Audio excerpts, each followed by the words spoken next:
Hey there, welcome back to the table and a hopefully I can figure out the rules to this game. This is probably my most ambitious project yet. Invasions, Volume 1, 350 to 650 AD. It is a historical board game. Yeah, that's all I know. Let me show you the map. And as you can see, it covers all of Europe. And then I do have an expansion pack, which I have covered up with pieces right now, but this goes further into India and Asia. I am not even dealing with the expansion pack right now. I think it's after the invasion, and then I have a before the invasion. Like, I have two expansions. I'm just trying to look at the base game right now, which is a monster game. And so that's what I meant by most ambitious. The rules, there's just so many. I am overwhelmed with the rules.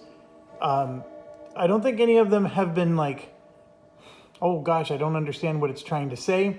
In fact, I give the designer credit. Sometimes they're really funny because, like, you read the rules and it says, well, you're just out of luck, pal. So I really do enjoy some of that. But so here's the idea, and I'm still in the middle of setup, and there's only one scenario for this game. There is a scenario book that the Kickstarter folks admitted they failed to include with the bundle. That scenario book has like small, like this is like, think of this as like the grand campaign, which is the mode that I would like to play anyways. This game also has a solitaire module, but the Kickstarter folks said that is delayed. How much is it delayed? I don't know, but it's like months. It's not just a few weeks. So a solitaire module is going to come that you can actually play this entire campaign by yourself. I'm hoping that I can play the entire campaign by myself, and it's not going to just be some crappy, reduced scenario like the way they do with Conflict of Heroes. And yes, I understand you can do whole campaigns with Conflict of Heroes, but they neutered all the rules in that game to the point where you basically don't even play the game the way it was meant to be played. So I hope they don't do that with this. I hope that the reason why it's delayed is because they're taking their time to make it good. But what I have here is we're going to go schizophrenic style. We're going to just play all four sides. And I don't particularly care about that mode of play. I've done it with 18OE actually quite well. And the funny thing is with 18OE, I always want to get better at that game, and doing those four strategies is I'm playing against myself and I'm truly trying a unique strategy with each one just to see which one fares better. I would love to be able to say I'm doing that with this. I don't even, the rules are just so much. But anyways, let me get back to, so we have this scenario, and one of the things I wanted to point out is you can see I hand wrote here because that's a typo, a misprint on a component. This is another misprint on a component. And I didn't even write, but that's a misprint on a component, that one there, and there's another one in here too. The fact that it says 11 auxiliary, it really should only be 10. So this 11 is actually 10. That Palatine is actually something else. I'll get into it when we actually start playing, but that's 1, 2, 3, 4 errors in a quarter sheet of the setup. It's really unacceptable, to be quite honest. The designer is answering the questions.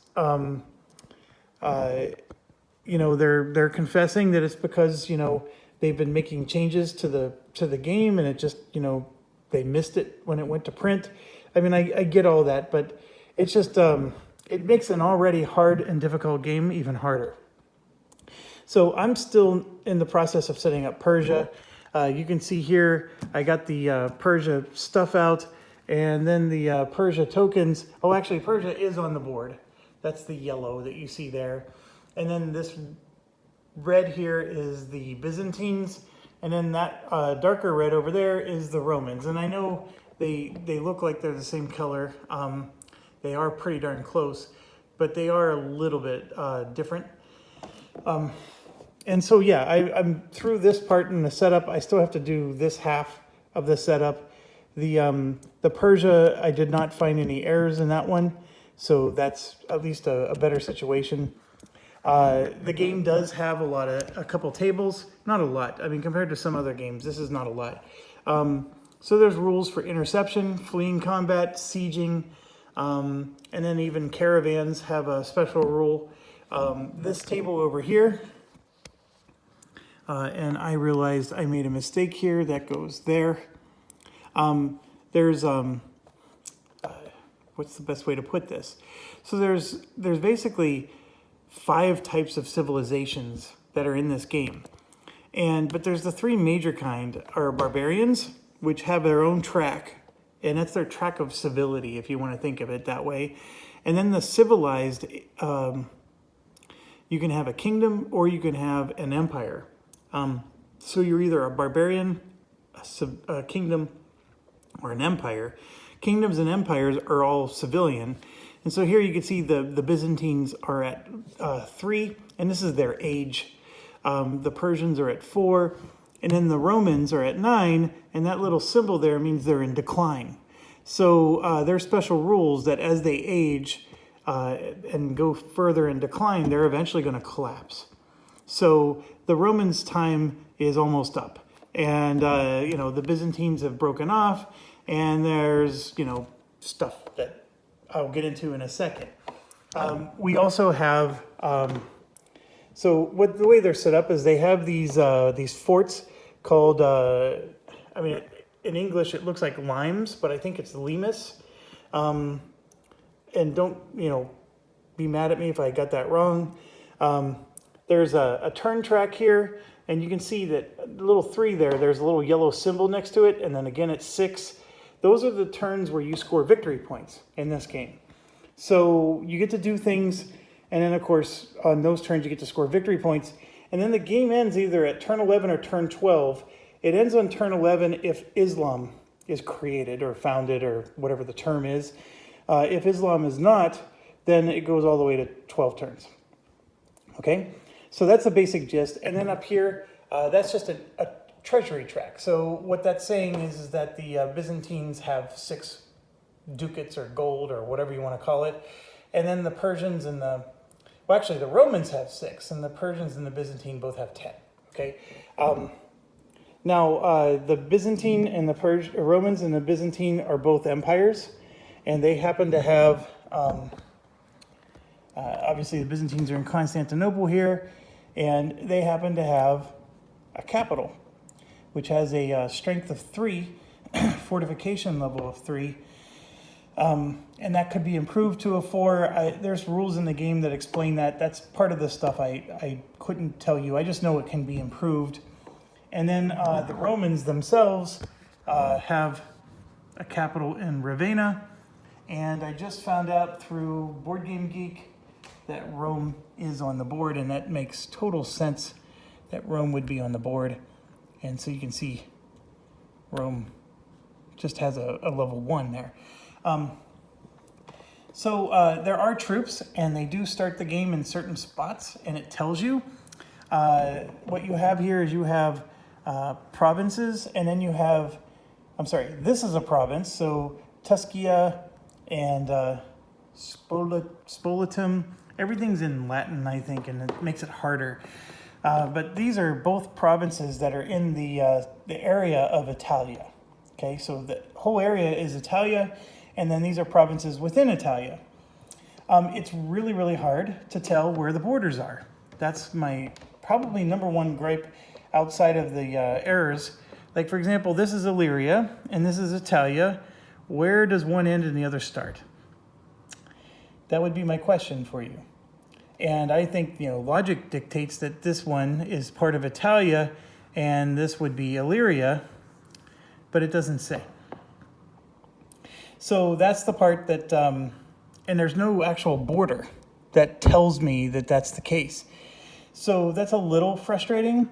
The one thing I can tell you is like this, see this little red 6, that's kingdom income.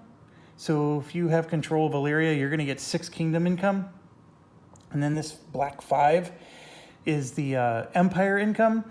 And the way empire income works is you get income based on the cities that are inside of the area and the area itself, whereas the kingdom gets income based on each province. So I can deduct from here that this one is a 6-province area and this one has 12. So, you know, we can look down here. The islands are a little bit better because the islands actually tell you that it's part of Italia. So that would be 1, 2, 3, 4, 5, 6, 7, 8, 9, 10, 11, 12. I mean, other than a Sesame Street episode, that was pretty well done. So we ended up here. So it's pretty easy marker to go off of. And then of course you have Grecia here, right? Greece. And it has 9. Well, you got these little islands. Let me zoom out a little. You got these little islands here. It says Greece. This one says Greece. So 1, 2, 3, 4, 5, 6, 7, and then I don't know. Some of these are 8 and 9. I just don't know which ones. That's the part, like I was telling you, that gets a little weird. So it's a little bit of a gripe I have with the map. Otherwise, I have not too many issues with the map. Now you might be wondering, what are the different colors? This is it's terrain type. So this is like a grassland, and this is more of a plain. So you can't go off of the colors to determine what is Greece versus what's Moesia versus Illyria. So you have to figure that out on your own, and it's just not easy. And then the other thing that's deceptive is this 9 doesn't mean that it's just because it has 9 provinces. It could, this is meant to help you collect income quicker. So if you control Greece, you know you just get $9 if you're a kingdom. But that could be for different reasons. It could be because of the cities themselves. Because when the cities are on a port, you get money for that. I mean, there's all kinds of reasons you get money. And it's not just for a number of provinces. So you can't always make that assumption. So anyways, I didn't mean to go off on a tangent there. But for those of you who've never heard of this game or are interested in this game, this is just, you know, some of that detail that I know some of you like to see. Okay, and it does have a nice little legend over there of all the different terrains. It has it also over here. So you can see the different terrains in a city versus a fortified city, all with tons and tons of rules attached to each one. Okay, so what do you do? What is the game about? We sort of got into some of the details of the map and things like that, but what exactly do you do? Well, the main campaign has 4 players. You have the Roman player, the Huns, the Persians, and the Goths, okay? And here's what I want you to understand. So with the Persian player here, you can see there's the Alans, the Euskalduns, the Gepids, the Herules, Iberians, the Jutes, the Persians, the Scots, the Vandals, and the Vikings. So all of them are controlled by player 3.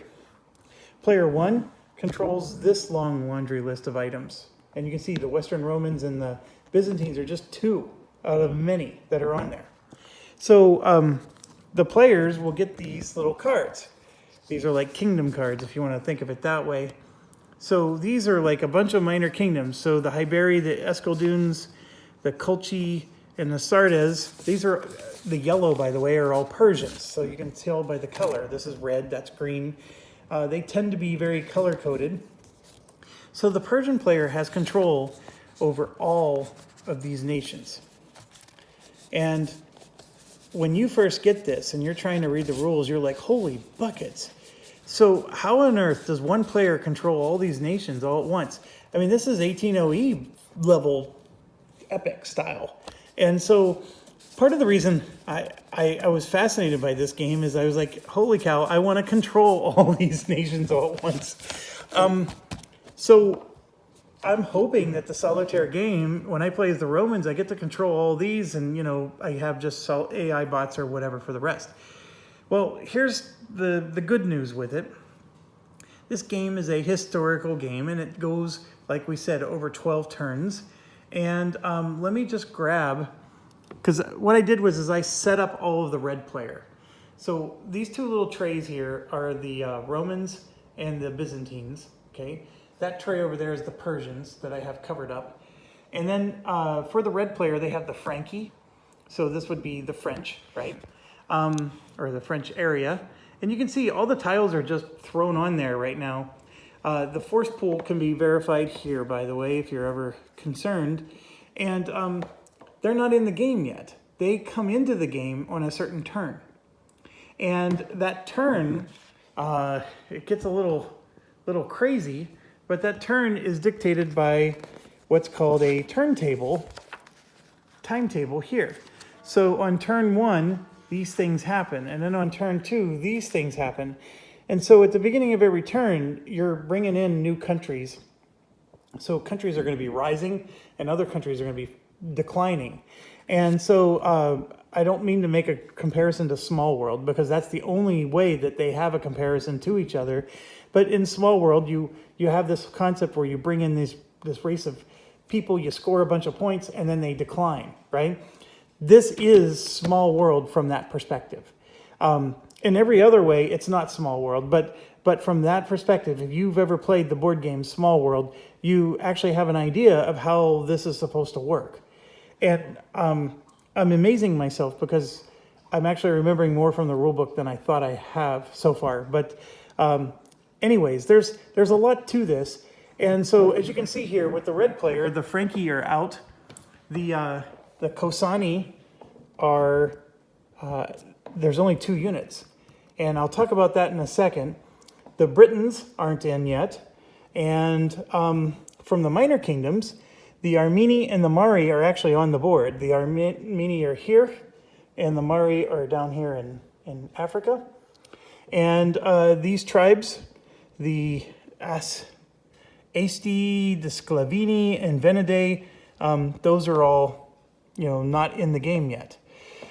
And then there's this thing that when Rome collapses, there's a successor pool, and that's a special rule just for Rome. I think Rome is meant to collapse in this game. So when you're player 1, you actually start with 2 empires. And that sounds very powerful, but you're going to lose one of them very soon. Now, so with all that said, what else is going on with this game? Well, that's what I'm going to show you here. So the nations with the little flame icon, and if you'll remember, that was the Kosani, right? And they only have 2 units in the whole game, those horse archers. And if you can't see them because of the background, it's these 2 right here. And see that little flame up there that my finger is pointing to? That means they're raiders. They're like Vikings, if you want to think of it that way. And so red text indicates raiders. So raiders are a special type of barbarian. And really what they're going to do is they're going to show up on a particular turn. I honestly don't know which turn those guys show up in. I haven't looked that far ahead. They're going to show up on a particular turn. You're going to raid with them. And then they're going to fizzle out. And that's it. So they're going to, on that course of a 12-turn game, they may only be present on 1 or 2 of those turns. So even though you have like all these forces at your command, and it's very overwhelming, there's a time, a very synchronized series of events when they enter the game and when they don't. Now, one other thing I wanted to show you, so I want to grab that Kasani chart so you can see it a little closer. This is a lot easier to look at because there's only these 2 units. But here you can see, actually they show up all 12 turns. so these guys are they're going to show up every turn, and the reason they're showing up every turn, you can see it right here. That's their timetable, and they're always going to basically attack Persis. So they're going to be attacking Persia every single time. But you only have 2 units, so you have to do the best you can with those 2 units. But they're raiders, and they're going to basically go after Persia. And here's your victory points, right? So let me zoom in. You get 1 victory point for every unit eliminated while raiding, 1 for each raid with a minus counter, and then 3 for each raid with a plus counter. And I don't know the rules well enough to tell you the difference between the 2, but that's the thing to understand. So if you're the red player, you get to raid Persia, it looks like every turn of the game, and the whole purpose of this particular let me call it a race or kingdom or barbarian tribe, whatever you want to call it. The whole purpose of them is to burn Persia, right? And sometimes this victory point condition will say you need to control a specific area in the board. So you're going to have very specific areas of the board. Like in this case, you have to go after Persia. So the victory points can vary. And so let me grab another one. Well, let me grab Persia. Let me grab the Roman Empire. This is the Western Romans, right? So here you can see a timetable. Oh, by the way, different Caesars like Julianus and Gratianus, they show up on different turns. And so this guy dies and this one takes over. So the specific named leaders actually only live for one turn out of the, so all 12 turns is like big gaps of history. So what you're seeing here is just reinforcements that come in through a timetable. And then over here, you can see that every turn, they can get victory points for every barbarian or Persian eliminated. So you can score points there. You can actually lose points if you have a city that's looted that belongs to you, right? But only on turn 2, you'll score 5 victory points if you control those. And these are areas. So Agri, Decumates, Dalmatia, Noricum, Pannonia, and Raelia. So, oh gosh, I'd have to really sit down and think about where those even are. I don't know my my Latin very well. It actually hurts. I mean, I play so many like European games where I can recognize provinces, but this is not helping me. But anyways, once I figure out what those are, I get 5 victory points. If I control, I think it's 5 victory points each. I'd have to look. Then I get 10 if I have all the provinces of Africa, Britannia, or both Gallia. And so it's each. And then I lose 10 if I don't have Africa, Britain, you know, so you start losing points as well. But then when you get to turn 3, there's only a chance to lose victory points in turn 3. And then in turn 4, you get a chance to gain and lose points again. So the red player can really lose a lot of points with this Roman handicap because they're going in decline. Now the Byzantines, I'm not going to go through all of these, but I just wanted to give you an idea of the different flavor. Again, they have in every turn, and then by turn 3, you know, and here you can see it's all positive scoring, right? So the red player is not necessarily going to lose a ton of points, but the Roman Empire, the Western Roman Empire, is a liability for them. And there is a thing where on turn 6, they could reunite the empires. And then my last one here I'll show you is just the Persian one, just to give you a different player's perspective. And they have, again, on different turns, 3, 6, 9, you know, scoring opportunities along the way as well. Okay, but that's just, like, I'm looking at just the big empires. Every one of these sheets has scoring opportunities. These little ones don't per se, but like here you can see the Gepids, and they do show like the region that they are in. That actually is helpful to me. But you know, you can see, you know, they're going to score points as well. Every single one of these will score points for you. And you can see the Persians, these are raiders that are horse archers. So they're going to be in Hispania. We have some that are actually going to show up. These ones, well, these ones here, they're actually in Italy. So just because you're the yellow Persian player, you do control barbarians, or, I mean, these aren't technically barbarians, but you actually control factions that are based out of Italy that are trying to upend the Roman Empire. And then, you know, look, they even have the Scots, so way up in Britain. So the yellow player and the red player, and here's the Vikings, right? So the yellow player and the red player are going to be duking it out across multiple areas of the map, you know, vying for control of each of those areas. So I hope you at least got a good sense of that. Getting back to this, the italics means it's an inactive nation. So, for example, all of these things that are the red player control, they're inactive. What does inactive mean? Well, it could mean they're not even in the game. But even if they are in the game, they're not able to score points for you because you don't do anything with them. So if an inactive, and how do we know what starts? Like, for example, Mauritania here is inactive, independent minor kingdom, right? But it's a Roman client. So those are all terms that the rulebook is trying to explain. And the way I understand it at the moment is an inactive kingdom, they're not allowed to attack, they're not allowed to be aggressive. All they do is defend their territory.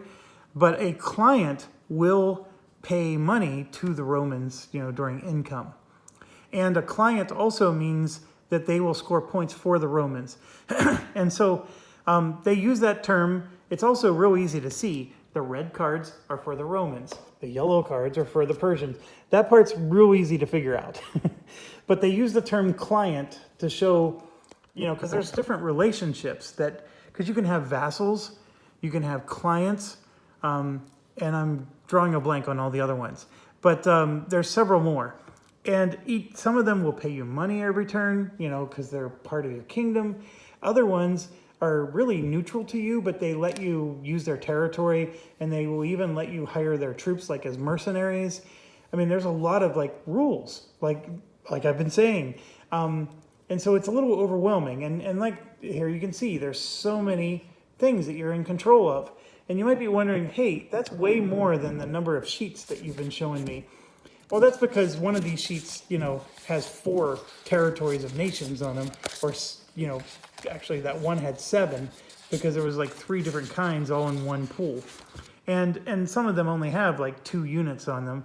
So these aren't all major kingdoms, if you will. They're just, a bunch of loosely controlled things. And then, like I said before, some of these are destined to arrive at a certain time in the game and then maybe even decline right after a certain number of turns. So all of them, though, like I said, are going to be opportunities to score points and also opportunities to gain control. Because if they're allied with you, the Romans, remember the Western Romans needed to have Britannia, for example, in order to score points on turn 6. Well, if the Britons themselves are controlling Britannia, the Romans also control them as long as they're allied together. And I know that's one of the rules, and there's some nuances to it, and I'm not going to get into all that because I don't even remember it all. But that's part of the idea, is so you're going to have a different nation of troops, if you will, and I'm using the word nation loosely, but they're really just an extension of the Roman Empire, just like the Persians are going to be using the Vikings. I mean, that's, from a thematic perspective, the Vikings had nothing to do with the Persians, but the Persians player will get to use the Vikings to harass the red player in, the various areas, especially Britain, and of course the Scots for the same reason. So there's a lot of tension in this game between the players, and they're all going to be competing for the same territory, but not always the same. So the Persian player, as the Scots, of course they're going to want Britannia. The red player, as the Romans, they also want Britannia, and I'm sure they both have conditions to score points, for how much of Britannia they control. And even over here, the Picts, right, for the Goths, they have the Picts, which is also going into Britannia, and the Burgundians are going to be, more in the Franco-France, area. And let's see if they have one. The Saxons, there they are. So from Britannia perspective, all 4 players are in that arena, and they're all vying for control and monkeying around with each other. Now, how does that play out? I have not played a game of this yet, so I can't tell you, but I'm just letting you know that that's what's involved. And just in case you're wondering, the colors do sort of line up. These blue sheets here go with the Goths, and you can see that's the Bavarians, and they have a whole bunch of them. The Burgundians, the Visigoths, the Avars, the Picts, the Blemies. Looks like a rating, yep. Angles, that's another Britannia one. And Ostrogoth. So, and then lastly, the Huns will be green, and they have their own list of stuff as well. And just to show you real quick, And they do have a nice player aid here of tables for doing battles and whatnot. So that is this game in a nutshell.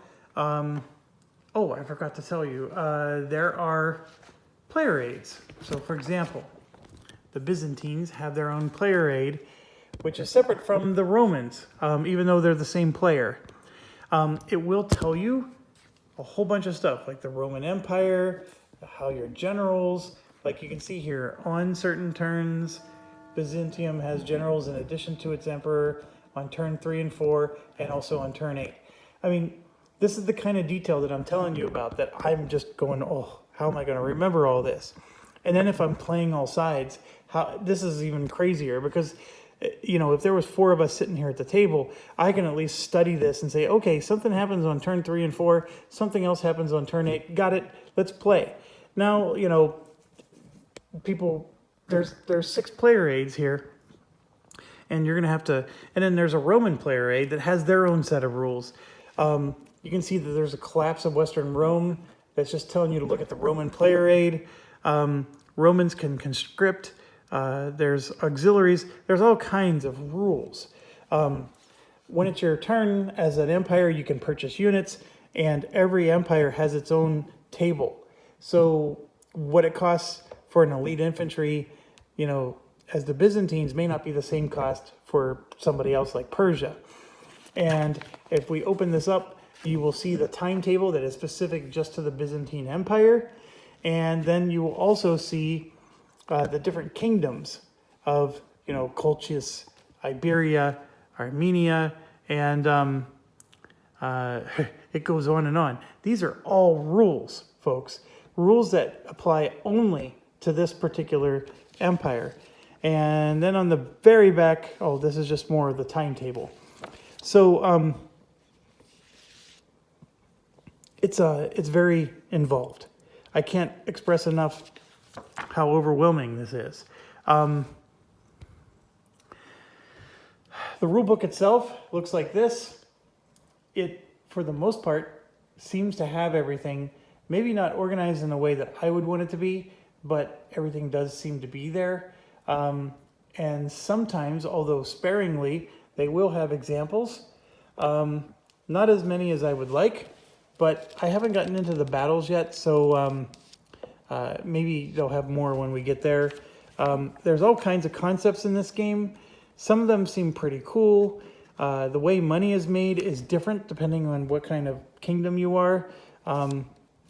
There's revolts in the game, and then there's a really interesting administration phase where you have to draw all these cards and then administer your empire. And basically, you got to pay your bills and keep the people happy and all this other stuff. So there's so much to this game. What are the phases of the game? That's a good question. It's in the beginning here, and you can see that we have a time phase where we do a status of all the nations. So it is possible that the barbarians will settle down and become a kingdom. And then the kingdom can actually become empires. And then, of course, the empires can collapse. So there's like an aging process, right? And then there's heresies, which I don't know exactly what that is, but so we check the status of everything. And then they can promote or demote. And then we get reinforcements. The barbarians get them for free, for example, whereas the empire has to pay for them. And then we do events, which are those weird cards. And they can affect things in the game. Then we do diplomacy. And then that administration phase I was telling you about, where you have to pay your bills. You do sometimes get benefits from it. Collect your income, purchase your stuff, deal with revolts. And then there's the military phase, where you're actually moving, campaigning, which is a concept that only your leaders can do. And then on every third turn, you would actually do scoring. So this is very much an area control style game. And all the moving and campaigning and anything you would be doing would be to take areas. And like I said, I know I've said this before, but like if you're the red player, there might be certain areas that are more valuable to you, like Britain or Spain. You know, that's going to be way more valuable to you than going all the way up into Russia, right? Or Scythia is what it was called. That's going to be a lot less valuable maybe to the Roman player, because maybe they're not going to get points for going up into there. Whereas, you know, there's also nomads, right? So remember we were talking about there's clients, there's barbarians, there's nomads, and then some people, all they care about is Africa, right? So I'm really fascinated with that part of this game. I'm just still not sure I can pull this off. And you can see I have baggie after baggie after baggie of troops I still have yet to set up. It's just not going to be something that happens real quick. So here's my commitment to you. Of course I want to play this game. I'm probably going to try to play this game before the solitaire module comes out, which I don't really appreciate, but it still will help me to learn the rules, right? If you go to Board Game Geek for this particular game, people are crying for a video. I want to give you that video. I'm going to try to give you that video. This very first playthrough, and I'm going to put this disclaimer on the next video. This very first playthrough is not going to be me knowing the rules to this game. It's going to be me allowing you to join me at the table to experience this game. And the rule book's going to be out in front of me, and we're going to go through it together, and we're going to figure this game out. And I'm really hoping that maybe the designer will help me figure it out too, and help me to figure out what I'm doing wrong or not understanding. Then we'll do a second playthrough where we nail it. I did this with Enemy Action Ardennes. I think it went over very well. I think some of you really liked that interaction. I just had to be a little more careful of making sure people understood. Do not follow the first playthrough and think of it as a rule explanation, because it's going to actually lead you astray, because I'm going to do things wrong and not realize I'm doing it wrong until like 3 videos later. So that's what I'm going to try to do. And the other reason I'm going to try to do that is when I'm talking to you guys, I actually have more fun playing a game by myself. I play a lot of multiplayer. Me doing this video series and stuff, it's what I do because I got, 3 years ago, I got fed up with people refusing to cover a game, and then Board Game Geek was being flooded with people who didn't understand a basic concept, and I really got fed up with trying to explain it to them, so I was like, well, damn it, let me just do a video. So that's sort of how this channel evolved, and ever since then, that's what I've been doing, is sometimes when I see a game, I do a video, and I especially want to do a video if no one else has. I do find that War Games was one of those areas that needed love, but lately Gimpy Gamer has really come up, and some of those other guys, and I apologize, I'm drawing a blank, they've really stepped forward and made some good game videos, and I don't have to do War Games as much anymore. And then lately I've just been doing whatever's fun for me. But this particular one desperately needs a video, and I'm not sure anyone's even planning on doing this. There's very few people that I know that even know that this game exists. So Philip Thibault, however you pronounce his name, who designed this, I think he put a lot of hours and effort into this game, and I think he deserves to have a video of his game. I just hope I can do it some justice. And anyways, that's enough rambling about that. So my timetable for this game is weeks, not just a couple days. This is not a game I think I can finish in a few hours, even if I knew what I was doing. And it's especially not going to just be a few hours when I don't know what I'm doing. And if I screw up so badly, I may just delete this first playthrough and then just do it again with a proper, playthrough. I don't know. I'll play it out, but I know some of you're watching the videos and giving me feedback like within 4 hours of me posting. I think you guys are awesome. I do encourage you to to go out and do more than just watch my videos sometimes. But I still love you guys and thank you. And love hearing from you. So anyways, sit tight. This is an epic game. Epic in many ways. And I'm a little afraid. So we'll give it a go. Thanks for watching. Stay awesome and stay healthy and safe.